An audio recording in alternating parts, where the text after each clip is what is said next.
తెలంగాణలో పల్లె నుంచి పట్నం దాకా ప్రతి వార్తను ప్రజలకు చేరవేసే సరికొత్త ప్రయత్నం. ప్రతి జిల్లా నుంచి సంక్షిప్త రూపంలో సమస్త సమాచారం. తెలంగాణ 33 జిల్లాల సమగ్ర వార్తా స్రవంతి మీ ముందుకు తెచ్చింది టీ న్యూస్. 33 జిల్లాల నుంచి మా ప్రతినిధులు అందించే 33 వార్తల్ని ఇప్పుడు చూద్దాం.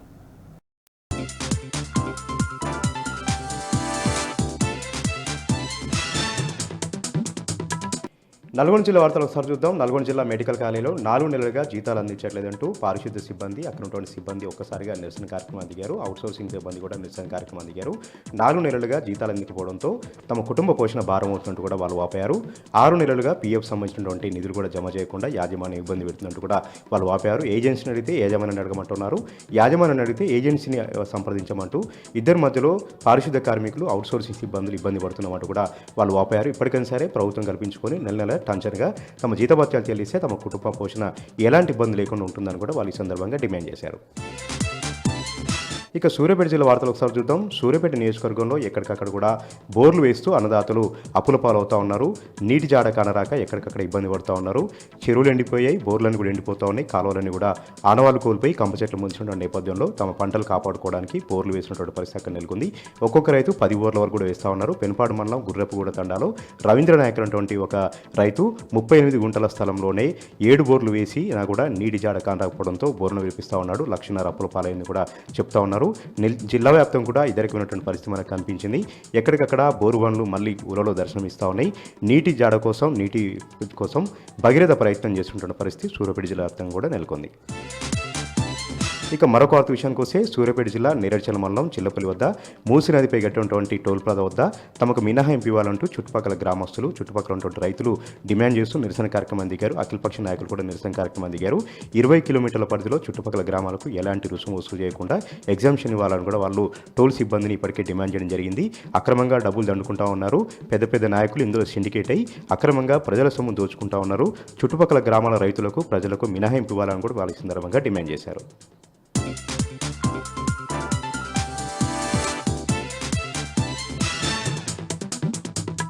పెద్దపల్లి జిల్లాకు సంబంధించి ఈరోజు ప్రధాన వార్తలు చూసుకున్నట్లయితే సింగరేణి పరిధి రామగుండం RG1 పరిధి గోదావరికని ప్రెస్ క్లబ్లో టీబీజీకేఎస్ అధ్యక్షుడు మిర్యాల రాజిరెడ్డి మీడియా సమావేశం నిర్వహించారు. ఈ సందర్భంగా ఆయన మాట్లాడుతూ గుర్తింపు సంఘం, ప్రాతినిధ్య సంఘాలైనటువంటి INTC, AITC సింగరేణి సంస్థను ప్రైవేటీకరణలో భాగంగా వేలంపాటలో పాల్గొనడాన్ని వారు తీవ్రంగా తప్పుపట్టారు. సింగరేణి సంస్థ వేలంపాటలో పాల్గొనడం అంటే సింగరేణి సంస్థ ఆత్మహత్య చేసుకున్నంతో సమానం అంటూ కూడా వారు పోల్చి చెప్పారు. అంతేకాకుండా బీఆర్ఎస్ హయాంలో టీబీజీకేఎస్ గుర్తింపు సంఘంగా ఉన్న సమయంలో ప్రైవేట్ కంపెనీలు వేలం దక్కించుకున్నప్పుడు కూడా బొగ్గు తీయడానికి వెనుకాడారంటూ కూడా ఈ సందర్భంగా ఆయన గుర్తు చేశారు. సింగరేణి సంస్థ ఆత్మహత్య చేసుకునే దిశగా గుర్తింపు సంఘం, ప్రాతినిధ్య సంఘాలు వ్యవహరిస్తున్నాయంటూ కూడా వారు ఆవేదన వ్యక్తం చేశారు. సింగరేణి సంస్థ ప్రైవేటీకరణను అడ్డుకోవడానికి మిగతా అన్ని కార్మిక సంఘాలంతా కూడా ఏకతాటిగా వచ్చి కూడా సింగరేణి సంస్థను కాపాడుకుంటామంటూ కూడా ఆయన హామీ ఇచ్చారు. AITC, INTC నాయకులు డిప్యూటీ సీఎం భక్తి విక్రమార్కను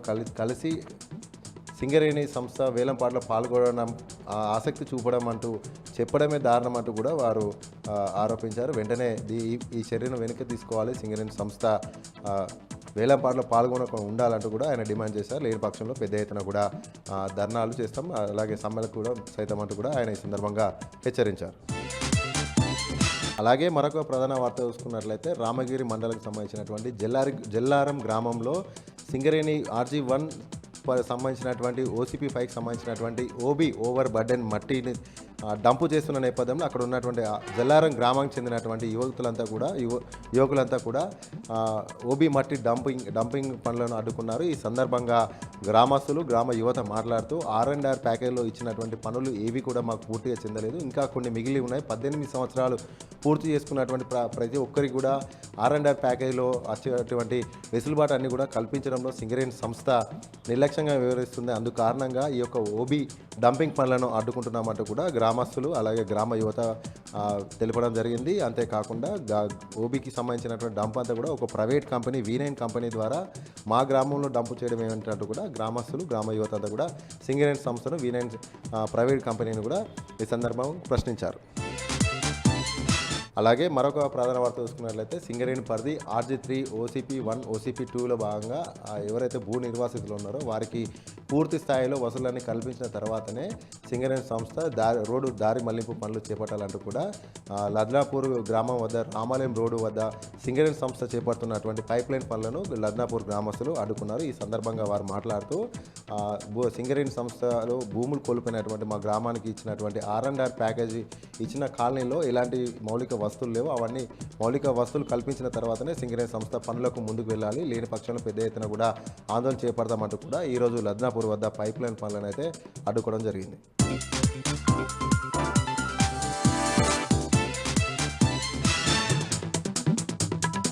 ఇవాళ ఉమ్మడి ఖమ్మం జిల్లా వార్తలు ఒకసారి గమనిస్తే రాష్ట్రంలో పంటలు ఎండిపోవటం లేదు, కేవలం రాజకీయంగా విమర్శిస్తున్నారన్నటువంటి మంత్రుల మాటలు పుట్టి అబద్ధాలను నిరూపించేటువంటి ఒక్కొక్క సంఘటన వెలుగులోకి వస్తుంది. తాజాగా భద్రాద్రి కొత్తగూడెం జిల్లా టేకులపల్లి మండలంలోని రోళ్లపాడు ప్రాజెక్టు మరమ్మతులు చేపట్టడంతో పరిసర గ్రామాల్లో ఉన్నటువంటి పంట పొలాలు ఎండిపోతున్నాయి. కాపాడుకునేటువంటి పరిస్థితి లేదు, నీళ్ళు అందించేటువంటి అవకాశం లేకపోవడంతో రైతులు వాటిలో పశువులను మేపుతున్నటువంటి దుర్భరమైన పరిస్థితులు టేకులపల్లి మండలం నెలకొన్నాయి. రోళ్లపాడు ప్రాజెక్టుకి సంబంధించినటువంటి గేట్ల మరమ్మతు చేపట్టకపోవడం, కాలువలో ఉన్నటువంటి అడ్డంకులను తొలగించకపోవడంతో రోళ్లపాడు ప్రాజెక్టు కింద ఉన్నటువంటి పంట పొలాలు ఎండిపోతున్నాయని రైతులు ఆవేదన వ్యక్తం చేస్తున్నారు. నీరు వచ్చేటువంటి మార్గం లేకపోవడంతో కష్టపడి సాగు చేసినటువంటి పంటను వదిలేశామని, ఇంకా ఇప్పటికైనా ఆ మరమ్మతులు చేపట్టకపోతే వందల ఎకరాలు ప్రమాదంలో పడేటువంటి పరిస్థితి ఉంటుందని రోళ్లపాడు పరిసర ప్రాంత రైతులు డిమాండ్ చేస్తున్నారు. తక్షణం ప్రభుత్వం ఆదుకోవాలని చెప్తా ఉన్నారు. పశువులను మేపుతూ తమ నిరసన వ్యక్తం చేస్తూ ఉన్నారు. భద్రాద్రి కొత్తగూడెం జిల్లా పాల్వంచ పేట చెరువు ప్రాంతంలో ఈ పోయిన నెల 13వ తేదీన జరిగినటువంటి భక్తుల నరేష్ అనేటువంటి వ్యక్తి అనుమానాస్పద మృతిని పాల్వంచ పోలీసులు ఛేదించారు. అది హత్యగా నిర్ధారించారు. వివాహేతర సంబంధం నేపథ్యంలో భార్య రంజిత, ఆమె భర్తల గద్దాల సాంబశివరావు, తాటి నరేష్ అనేటువంటి మరో వ్యక్తి సాయంతో బుట్టల నరేష్ను హత్య చేసినట్టుగా నిర్ధారించారు. మద్యం సీసాలో ఇంజెక్షన్ ద్వారా విషాన్ని ఎక్కించి ఆ విషంతో కూడినటువంటి మద్యాన్ని బుట్టల నరేష్కు తాగించారని పోలీసులు విచారణలో వెల్లడైనట్టుగా మీడియాకు తెలియజేశారు. ఈ హత్యకు పాల్పడినటువంటి భార్యతో పాటు సహకరించినటువంటి మరో ఇద్దరిని కూడా అదుపులోకి తీసుకుని రిమాండ్కు తరలించినట్టు పాల్వంచ డీఎస్పీ ఇతర పోలీసు సిబ్బంది అధికారికంగా తెలియజేశారు. ఖమ్మం జిల్లా వైరా మున్సిపాలిటీలో ఉన్నటువంటి సమస్యలను పరిష్కరించాలని డిమాండ్ చేస్తూ సిపిఎం పార్టీ ఆధ్వర్యంలో మున్సిపల్ కార్యాలయం ఎదుట ఆందోళన చేపట్టారు. మున్సిపాలిటీ పరిధిలో పెంచినటువంటి ఇంటి పనులను తగ్గించాలని, పెండింగ్లో ఉన్నటువంటి పనులన్నింటినీ పూర్తి చేయాలని డిమాండ్ చేస్తూ సిపిఎం నాయకులు ఆందోళన కార్యక్రమాన్ని కొనసాగించారు. అట్లాగే ఇందిరమ్మ ఆత్మీయ భరోసా పథకాన్ని అమలు చేయాలి, పేదలను ఆదుకోవాలంటూ నినాదాలు చేశారు. దాంతోపాటు జర్నలిస్టులకు ఇస్తామని చెప్పి గతంలో చెప్పినటువంటి ఎన్ఎస్పీ స్థలాన్ని జర్నలిస్టులకి కేటాయించాలని కోరారు. దాంతోపాటు వైరా మున్సిపాలిటీ పరిధిలో ఉన్నటువంటి సమస్యలన్నింటినీ పరిష్కరించడంతో పాటు డ్రైనేజీలు ఇతర సమస్యలన్నింటినీ కూడా పరిష్కరించి వైరా మున్సిపాలిటీని ఆదర్శంగా తీర్చిదిద్దారా లేదా అంటూ సిపిఎం ఆధ్వర్యంలో నిరసన కార్యక్రమాన్ని కొనసాగించారు. ఖమ్మం జిల్లా మధిరలో అధికారుల నిర్లక్ష్యం మరోసారి బయటపడితే రాష్ట్రమంతా తాగునీరు లేక జనమంతా అల్లాడుతుంటే ఉప ముఖ్యమంత్రి డిప్యూటీ సీఎం ప్రాతినిధ్యం వహిస్తున్నటువంటి మధిర నియోజకవర్గ కేంద్రంలో మిషన్ భగీరథ పైప్ లైన్ పగిలి నీరు వృధాగా పోతుంది. రోడ్ల మీద వాగును తలపిస్తూ నీళ్లు పోవడంతో ప్రజలందరూ కూడా అవాక్కయ్యారు. అధికారుల నిర్లక్ష్యం వల్ల రోడ్ల మీద నీళ్లు పారుతున్నాయంటూ ప్రజలు అధికారుల నిర్లక్ష్యాన్ని గుర్తు చేస్తున్నారు. కనీసం నీరు రోడ్ల మీద పోతుంటే కూడా ఆ పగిలినటువంటి పైప్ లైన్ను మరమ్మతులు చేపట్టకపోవడాన్ని ప్రజలు తప్పుపడుతున్నారు. ఇప్పుడే నీళ్ళు అందక జనం ఇబ్బంది పడుతున్నారని, ఇంకా ఎండలు ముదిరితే జరిగేటువంటి ప్రమాదం ముందుగా పసిగట్టి అధికారులు తగు జాగ్రత్తలు తీసుకోవాలని కోరుతా ఉన్నారు.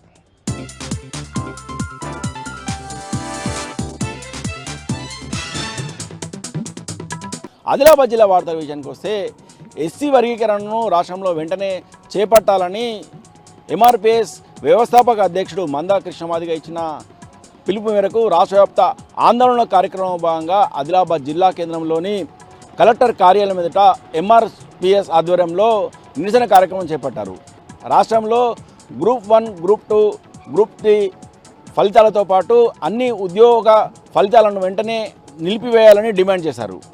ఎస్సీ వర్గాన్ని చేపట్టే వరకు కూడా ఈ ఉద్యోగ నియామకాలు చేపట్టరాదని డిమాండ్ చేశారు. ఈ సందర్భంగా ఎంఆర్పిఎస్ జిల్లా అధ్యక్షుడు రమేష్ మాట్లాడుతూ రాష్ట్రంలో కాంగ్రెస్ ప్రభుత్వము కక్షపూరితంగా వ్యవహరిస్తుందని, మాదిగల పట్ల కక్షపూరితంగా వ్యవహరించడంతో పాటు ఎస్సీ వర్గీకరణలో నిర్లక్ష్యం చేస్తుందని ఆందోళన వ్యక్తం చేశారు. ఇప్పటికైనా రాష్ట్ర ప్రభుత్వం వెంటనే ఎస్సీ వర్గీకరణను చేపట్టాలని, అప్పటి వరకు కూడా ఉద్యోగ ఫలితాలు అన్నింటిని కూడా నిలిపివేయాలని డిమాండ్ చేశారు. ఇక మరో వార్తా విషయానికి వస్తే ప్రపంచ మహిళా దినోత్సవం సందర్భంగా ఈ నెల మొత్తం కూడా ఇటు మహిళలతో పాటు అటు బాలికలకు సైబర్ క్రైమ్పై అవగాహన కల్పించేందుకు ప్రత్యేక కార్యక్రమం చేపట్టినట్టు జిల్లా పోలీసులు వివరించారు. ఈ సందర్భంగా జిల్లా కేంద్రంలోని బాలికల పాఠశాలలో విద్యార్థులకు సైబర్ క్రైమ్పై అవగాహన కల్పించారు. ఈ సందర్భంగా పాఠశాల నుంచి కలెక్టరేట్ చౌరస్తా వరకు కూడా ప్రత్యేకంగా ర్యాలీ నిర్వహించారు. ఈ సందర్భంగా ప్లేకార్డులు ప్రదర్శిస్తూ విద్యార్థులు ఈ కార్యక్రమంలో పాల్గొన్నారు. అనంతరం సైబర్ క్రైమ్ డిఎస్పీ హసీబుల్లా మాట్లాడుతూ ప్రతి ఒక్కరు కూడా సైబర్ క్రైమ్పై అవగాహన పెంచుకోవాలని, అలాగే ఆన్లైన్ మోసాలపై అవగాహన పెంచుకొని ఆన్లైన్ మోసాలకు దూరంగా ఉండాలని ఈ సందర్భంగా సూచించారు.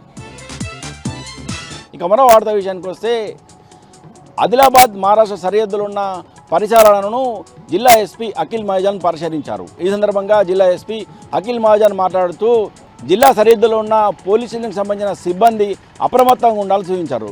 ఈ సందర్భంగా జైనత్ పోలీస్ స్టేషన్ను ఆకస్మికంగా తనిఖీ చేశారు.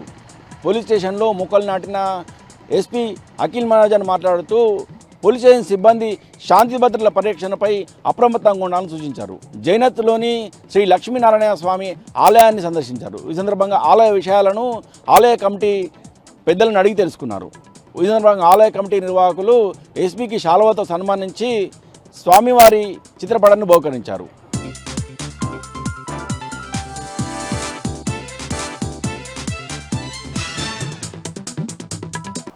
ఇక ఈరోజు నాగర్ కర్నూలు జిల్లా ప్రధాన వార్తలు చూసినట్టయితే ఎస్ఎల్బీసీ టన్నెల్లో జరిగినటువంటి ఘోర ప్రమాదం నేటికి 19 రోజులు అవుతున్నప్పటికీ అందులోనే ఇంకా 7 మంది చిక్కుకొని ఉన్నారు. వారిని బయటికి తీసేందుకు 11 బృందాలు రెస్క్యూ చేస్తూ ఉన్నాయి. కానీ ఇప్పటి వరకు అయితే ఫలితం అయితే రావడం లేదు.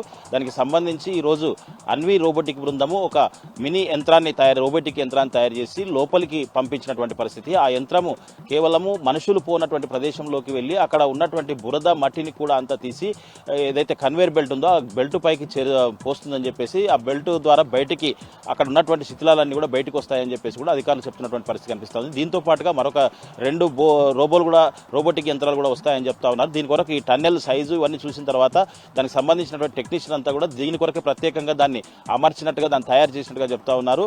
మరి దీని ఫలితం ఎట్లా ఉంటుందో చూడాలి. అయితే లోపల జాగిలాలు ఎక్కడైతే గుర్తించాయో 2 ప్లేసులు D1 D2 అక్కడ కూడా ముమ్మరంగా తవ్వకాలు జరుపుతా ఉన్నారు. కానీ అక్కడ వాటర్తో పాటు తర్వాత అక్కడ కాంక్రీట్గా మారింది. దాంతోపాటు ఐరన్ రాడ్లు కూడా అడ్డం వస్తూ ఉన్నాయని చెప్పేసి ఇవన్నీ కూడా సహాయాలకు పూర్తిగా ఆటంకంగా మారిందని చెప్పేసి కూడా లోపల వాళ్ళు చెప్తున్నటువంటి పరిస్థితి కనిపిస్తూ ఉంది. ఏదేమైనప్పటికీ ఇన్ని రోజులు అయినప్పటికీ కూడా వాళ్ళు అందులోనే చిక్కుకొని ఉండడం, ప్రభుత్వం మాత్రం నిర్లక్ష్యంగా వ్యవహరిస్తుందని చెప్పేసి మొన్న మంత్రి ఉత్తమ్ కుమార్ ఇక్కడికి వచ్చినప్పుడు 11వ తారీఖు అంటే నిన్న దీనికి సంబంధించినటువంటి రివ్యూ సీఎం స్థాయిలో ఉంటుందని చెప్పి ఇప్పటివరకు ఆ రివ్యూ లేకపోవడం వల్ల ప్రభుత్వానికి ఇంత పెద్ద ఇన్సిడెంట్ పైన ఎలాంటి శ్రద్ధ ఉందో అర్థం చేసుకోవచ్చు అని చెప్పేసి కూడా పలువురు ఆరోపిస్తున్నటువంటి పరిస్థితి ఇక్కడ కనిపిస్తుంది.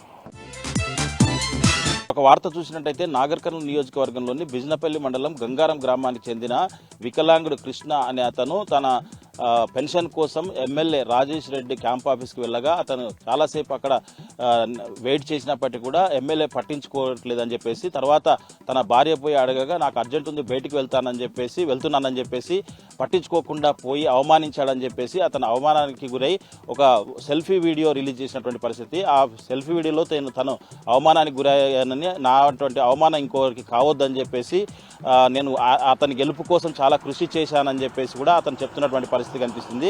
అయితే ఈ విషయము పూర్తి స్థాయిలో జిల్లా వ్యాప్తంగా కూడా అతను సెల్ఫీ వీడియో వైరల్ కావడంతో అది చూసినటువంటి మాజీ ఎమ్మెల్యే మర్రి జనార్దన్ రెడ్డి తన మానవత్వాన్ని చాటుకున్నాడు. వెంటనే తన కార్యకర్తలను కృష్ణ ఇంటి వద్దకు గంగారానికి పంపించి 4,000 రూపాయలు అతనికి అందజేశారు. ప్రతి నెల కూడా పెన్షన్ వచ్చే వరకు కూడా తను సొంత డబ్బులు 4,000 రూపాయలు పెన్షన్ రూపంలో ఇస్తానని చెప్పేసి మర్రి జనార్దన్ రెడ్డి తన మానవత్వాన్ని చాటుకోవడంతో కృష్ణ అనే వికలాంగుడు మర్రి జనార్దన్ రెడ్డికి కృతజ్ఞత తెలిపినటువంటి పరిస్థితి కనిపించింది.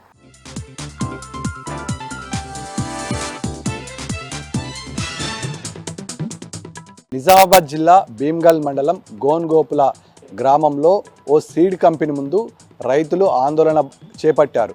నకిలీ విత్తనాలను అమ్మారని ఆరోపిస్తూ శ్రీరామతో పాటు ఇటు కావేరి విత్తనాలను నకిలీవి అమ్మడం జరిగిందని, ఆ విత్తనాలు వేసి నష్టపోతున్నామని రైతులు ఆందోళన చేపట్టారు. పంట వేసి దాదాపు 4 నెలలు గడిచినా ఇప్పటికీ చేతికి రావాల్సిన సమయం దాటిన పంట చేతికి రాకపోవడంతో తాము వేసింది నకిలీ విత్తనాలు అని గ్రహించినటువంటి రైతాంగం ఇవాళ ఏదైతే సీడ్ కంపెనీ నకిలీ విత్తనాలను సరఫరా చేసిందో ఆ ఏజెన్సీ ముందు నకిలీ విత్తనాల తయారు చేసే గోదాం ముందు ధర్నా చేపట్టారు, నిరసన కార్యక్రమాలకు దిగారు. దాదాపు 100 ఎకరాల్లో నకిలీ విత్తనాలు సరఫరా చేసినట్టుగా ప్రాథమికంగా అధికారులు గుర్తించారు. క్షేత్రస్థాయిలో ఇప్పటివరకు పంట చేతికి రాకపోవడంతో రైతులు ఆందోళన బాట పట్టారు. సీడ్ కంపెనీలపై తక్షణమే చర్యలు తీసుకోవాలి, ఫీడ్ యాక్ట్ నమోదు చేయాలని రైతులు డిమాండ్ చేస్తున్నారు. పంట నష్టం జరిగింది కాబట్టి ప్రభుత్వమే తక్షణమే ఆదుకొని సంబంధిత అధికారులతో పాటు ఈ అంశం పట్ల నిర్లక్ష్యం వహించినటువంటి ఏవో కానీ అగ్రికల్చర్ జేడీ పైన తక్షణమే చర్యలు తీసుకోవాలని రైతులు డిమాండ్ చేశారు. గతంలో ఎన్నడూ లేని విధంగా నకిలీ విత్తనాలు మళ్ళా జిల్లాలో వెలుగు చూడడంతో రైతుల్లో ఆందోళన వ్యక్తం చేస్తుంది. పంట వేసి 4 నెలలు గడిచిన ఇప్పటి వరకు వరి పంట చేతికి రాకపోవడంతో రైతులు ఆందోళన వ్యక్తం చేస్తున్నారు. మరికొంత ఈ నకిలీ విత్తనాలు పంట వేసి నష్టపోయామనే అభిప్రాయం సర్వత్రా వ్యక్తం కావడంతో రైతులు ఆందోళన చెందుతున్న పరిస్థితి స్పష్టంగా కనబడుతుంది. నిజామాబాద్ జిల్లా బోధన్ పిఎస్లో జరిగినటువంటి అవమానకరమైన ఘటనపై నిజామాబాద్ పోలీస్ కమిషనర్ సీరియస్ అయ్యారు. దీనికి సంబంధించిన అధికారులని ఓ ఆఫీసర్ నియమించి ఎంక్వైరీ వేయించాడు. బోధన్ పోలీస్ స్టేషన్లో నిన్న జరిగినటువంటి ఓ నిందితుడికి బేడీలు వేయించి పోలీస్ స్టేషన్ శుభ్రం చేయించడం పట్ల ఇటు మానవ హక్కుల సంఘంతో పాటు ప్రజా సంఘాలు ఆందోళన వ్యక్తం చేశారు. నిందితుడి పట్ల సుప్రీంకోర్టు గైడ్లైన్స్ ప్రకారం ఆ రకంగా వివరించడం సమంజసం కాదని, తక్షణమే సంబంధిత బాధ్యుడైన అధికారిపై చర్యలు తీసుకోవాలి అని మానవ హక్కుల సంఘంతో పాటు ప్రజా సంఘాలు ప్రధానంగా డిమాండ్ చేసిన పరిస్థితి నిజామాబాద్ జిల్లాలో చోటు చేసుకుంది.